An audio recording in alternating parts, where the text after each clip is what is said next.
Astro TV ஆதி நேயர்களுக்கு வணக்கம். உங்கள் ஜோதிடர் முருகேசன் பேசுகிறேன். இன்றைய பதிவில் துளாராசிக்காரர்களுக்கு இந்த ஜூலை மாதத்தில் என்னென்ன பலன்கள் நடக்க இருக்கிறது என்பதை பற்றித்தான் இன்றைய பதிவில் நாம் பார்க்க இருக்கிறோம். தமிழுக்கு விசுவாசு வருடம் ஆனி மாதம் 17ஆம் தேதி முதல் ஆடி மாதம் 15ஆம் தேதி வரை, ஆங்கில தேதிக்கு ஜூலை 1ஆம் தேதி முதல் 31ஆம் தேதி வரை.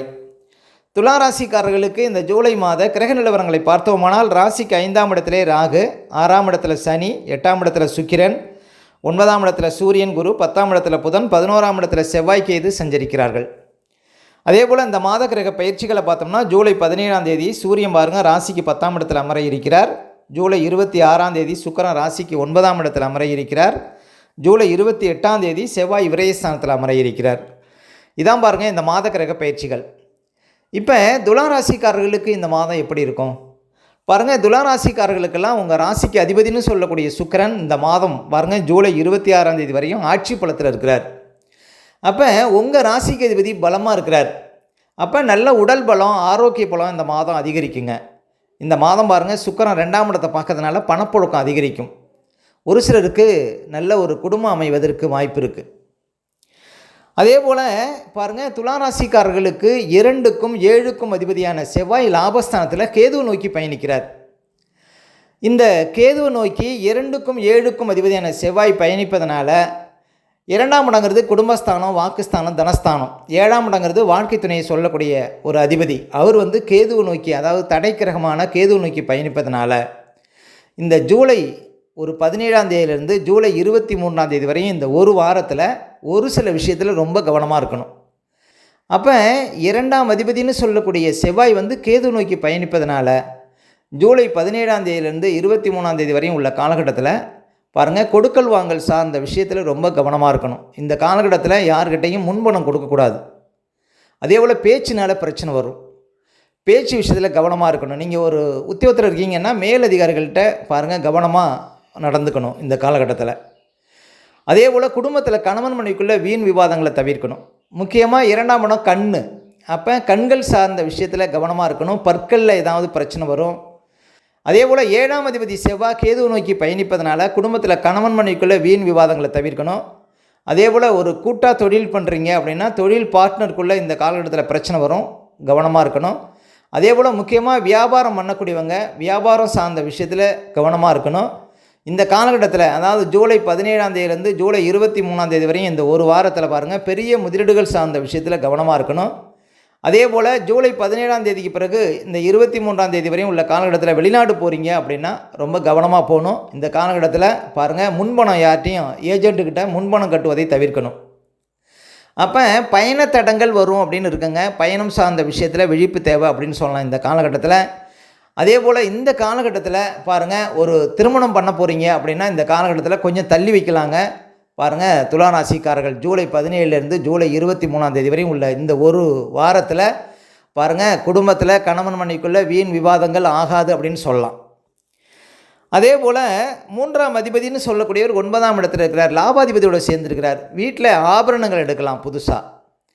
அதே போல் பாருங்கள் வேலையாட்கள் வச்சு வேலை செய்கிறவங்களுக்கு அதிர்ஷ்டங்களை கொடுக்கும் 3ஆம் அதிபதியும் 11ஆம் அதிபதியும் சேர்ந்து இருப்பது. அதே போல் தகவல் தொழில்நுட்பம் சார்ந்த துறையில் இருப்பவங்களுக்கு நல்ல அதிர்ஷ்டங்களை கொடுக்கும். அதே போல் புது கடன், ஏதாவது திடீர் கடன் வருவதற்கு வாய்ப்பு இருக்குது. பேங்கில் ஏதாவது லோன் கேட்டிருந்தீங்கன்னா அதெல்லாம் கிடைப்பதற்கு வாய்ப்பு இருக்குங்க. 6ஆம் அதிபதியும் லாபாதிபதியும் சேர்ந்து 9ஆம் இடத்துல கோணத்தில் வலுவாக இருப்பது. அப்போ பாருங்கள் துளாராசிக்காரர்களுக்கு சூரியன் குரு சேர்க்கை பாருங்கள் நன்மை தரும் அப்படின்னு சொல்லலாம். அதே போல் சனி பகவான் பாருங்கள் உங்களுக்கு 6ஆம் இடத்துல இருக்கிறார். கிட்டத்தட்ட 2027 ஜூன் வரையும் உங்களுக்கு 6ஆம் இடத்துல சனி இருப்பார். சனி வீட்டில் ராகு இருக்கிறார். மிகப்பெரிய காரியங்கள் எல்லாம் சாதிக்க போகிறீங்க அப்படின்னு அர்த்தம் துளாராசிக்காரர்கள். அதே போல் 6ஆம் இடத்துல சனி இருப்பது, 6ஆம் இடம் உத்தியோகஸ்தானம். சனிங்கிறது ஒரு நிரந்தர கிரகம். சனி பார்த்து கொடுக்குற சொத்து அழியா சொத்து. அப்போ நிலையான உத்தியோகம் கிடைக்க போகிறதுங்க துளாராசிக்காரர்களுக்கு 6ஆம் இடத்துல சனி சஞ்சாரம் செய்வது. அப்போ சனி பகவான் 6ஆம் இடத்துல இருக்கிறதுக்குள்ளே பாருங்கள் நீண்ட காலம் பாருங்கள் வேலை இல்லாதவர்களுக்கு எல்லாருக்குமே வேலை கிடைச்சிடும். அதுவும் ஒரு டெம்பரவரியாக வேலை பார்க்குறவங்களுக்கெல்லாம் பெர்மனண்ட்டான வேலை கிடைச்சிடும் அப்படின்னு சொல்லலாம் 6ஆம் இடத்துல சனி சஞ்சாரம் செய்வது. அதுவும் குரு பகவான் வீட்டில் சஞ்சாரம் செய்கிறார். இந்த மாதம் பாருங்கள் அந்த சனிக்கு வீடு கொடுத்த குரு லாபாதிபதியோடு சேர்ந்துருக்கிறார். அப்போ ஒரு சிலருக்கு திடீர்னு உயர் பதவி கிடைப்பதற்கு வாய்ப்பு இருக்குங்க இந்த மாதம். ஒரு சிலருக்கு கூடுதல் பொறுப்புகள் கிடைப்பதற்கு வாய்ப்பு இருக்குது. அரசாங்க அனுகூலம் கிடைப்பதற்கு வாய்ப்பு இருக்குது. ஒரு சிலருக்கு நீண்ட காலமாக அரசாங்கத்திலேருந்து வர வேண்டிய வேலை இந்த மாதம் வந்து சேருவதற்கு வாய்ப்பு இருக்குது. அப்போ துளாராசிக்காரர்களுக்கு சனி பகவான் ரொம்ப சப்போர்ட்டாக இருக்கிறார். இன்னும் சொல்ல போனால் துளாராசிக்காரர்களுக்கு சனி ஒருவரை யோகாதிபதிங்க. அவர் வந்து 6ஆம் இடத்தில் இருப்பது உங்களுக்கு ஒரு முழு பலம். போட்டித் தேர்வு எழுதக்கூடியவங்களுக்கெல்லாம் நல்ல ஒரு வேலை கிடைச்சிருங்க. 6ஆம் இடத்துல சனி இருப்பது 2027 ஜூனுக்குள்ளே வாழ்க்கையில் செட்டில் ஆகிடுவீங்க அப்படின்னு சொல்லலாம் துளாராசிக்காரர்கள். அதே போல் 9ஆம் இடத்துல குரு இருக்கிறார். இந்த ஓடினவனுக்கு 9ல் குருவாங்க. அப்போ உங்களுடைய கஷ்டத்திலேருந்து நீங்கள் வெளிவரக்கூடிய ஒரு யோக காலம் அப்படின்னு சொல்லலாங்க குரு 9ஆம் இடத்துல சஞ்சாரம் செய்வது. அதாவது உங்கள் வாழ்க்கையில் தடைப்பட்ட அத்தனை சுபகாரியங்களும் நடக்கும் 9ஆம் இடத்துல குரு சஞ்சாரம் செய்யும்போது. உயர் பதவி இல்லாதவங்களுக்கு உயர் பதவி கிடைக்கும்.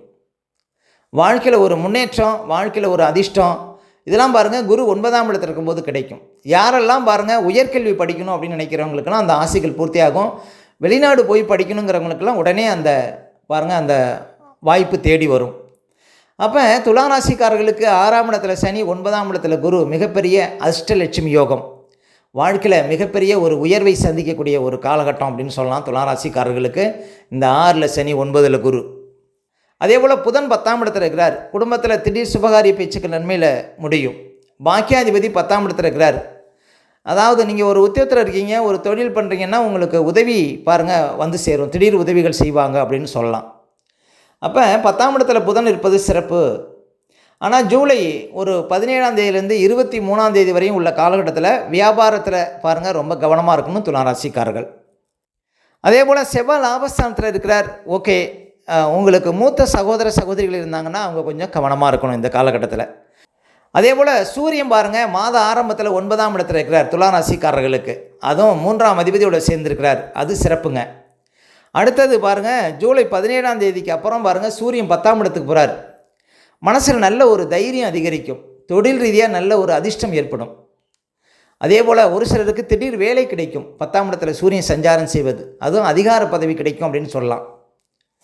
அப்போ துளாராசிக்காரர்களுக்கு கோச்சாரம் பாருங்கள் சிறப்பாக இருக்கிறது. நல்ல தசாபுத்திகள் நடைமுறையில் இருந்தால் பாருங்கள் உங்களுக்கு கைமேல் பலன் அப்படின்னு சொல்லலாம். அப்போ துளாராசிக்காரர்களுக்கு 6ல் சனி, 9ல் குரு பருத்தி புடவையாய் காய்த்தது போல் உங்களுக்கு அதிர்ஷ்டம் தேடி வரும் அப்படின்னு சொல்லலாங்க. அடுத்த துளாராசிக்காரர்களுக்கு சந்திராஷ்டமம். இப்போ துளாராசிக்காரர்களுக்கு இந்த மாதம் எந்த தேதிகளில் சந்திராஷ்டம் வரும் அப்படின்னு பார்த்தீங்கன்னா ஜூலை 19, 20, 21 இந்த தேதிகளில் உங்களுக்கு சந்திராஷ்டம் இருக்குங்க. இந்த தேதிகளில் மட்டும் கொஞ்சம் கவனமாக இருக்கணும். சந்திராஷ்டம தினங்களில் தான் நம்முடைய உடல்காரகன் மனோகாரகன் என்று சொல்லக்கூடிய சந்திரன் 8ல் மறையும் பொழுது நம்ம உடல் ரீதியாகவும் மன ரீதியாகவும் அந்த நாட்களில் பாதிப்படைவோம். அந்த நாட்களில் தாங்க இந்த பதட்டம், படபடப்பு, தெளிவில்லாத நிலை, மனக்குழப்பம் இதெல்லாம் கொடுக்கும். அதனால தான் சந்திராஷ்டம தினங்களில் புது முயற்சிகள்லாம் தவிர்க்கணும். அதே போல் வண்டி வாகனத்தில் செல்லும்போது பாதுகாப்பு கவசங்கள்லாம் கண்டிப்பாக அணியணுங்க. மற்றவங்கள்ட்ட பேசும்போதெல்லாம் ரொம்ப நிதானமாக பேச வேண்டிய நாள் பார்த்திங்கன்னா இந்த சந்திராஷ்டம தினங்கள். அதனால் சந்திராஷ்டம தினங்களை அனுசரியுங்கள், வாழ்க்கையில் வளம் பெறுங்கள்.